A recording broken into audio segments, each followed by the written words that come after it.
Introduction to the topic. An image can be represented as a two-dimensional array, and as 2D arrays have been reminding me of chessboards, let's head back there. Here we can see that each pixel is represented by one cell of a two-dimensional array.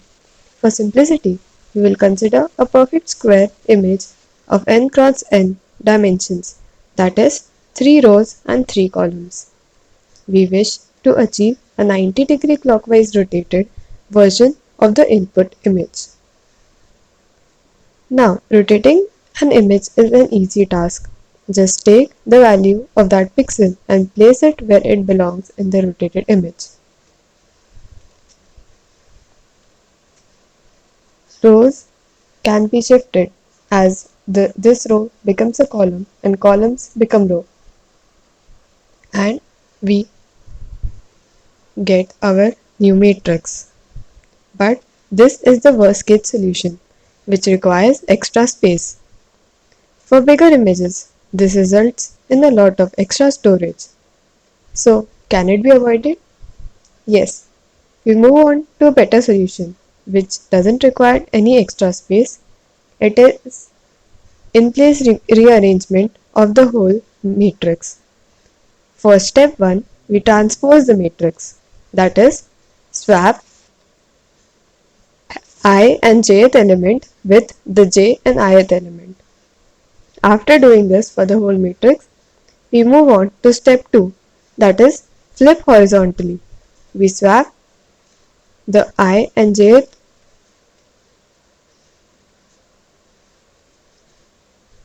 element with the I and n minus 1 minus jth element. This results in the rotated image.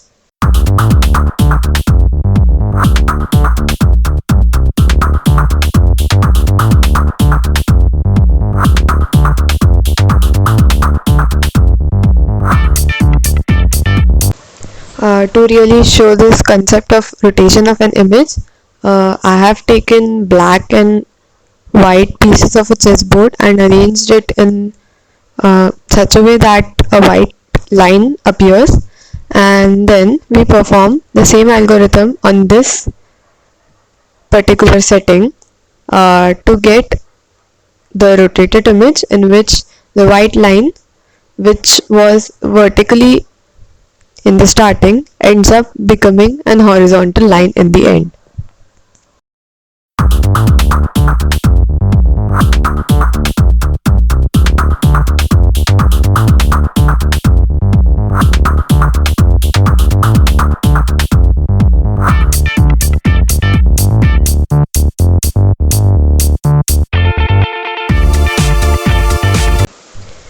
Let's see the code for the same. First, we find out the total size of the array and store it in the variable L. Then we move on to transposing the matrix. In this, first we write a for loop for variable I and then a for loop for variable j. Notice how this loop goes from 0 to L minus 1 in case of I, and from I to L minus 1 in case of j. And then we switch the I and jth element with the j and ith element to get the transpose of the matrix. We do this by storing one value in a temporary variable, as you all must be familiar with. Then we move on to flip horizontally. Here we again form two for loops, one for I and another for j. Notice here j has a range from 0 to L by 2, as the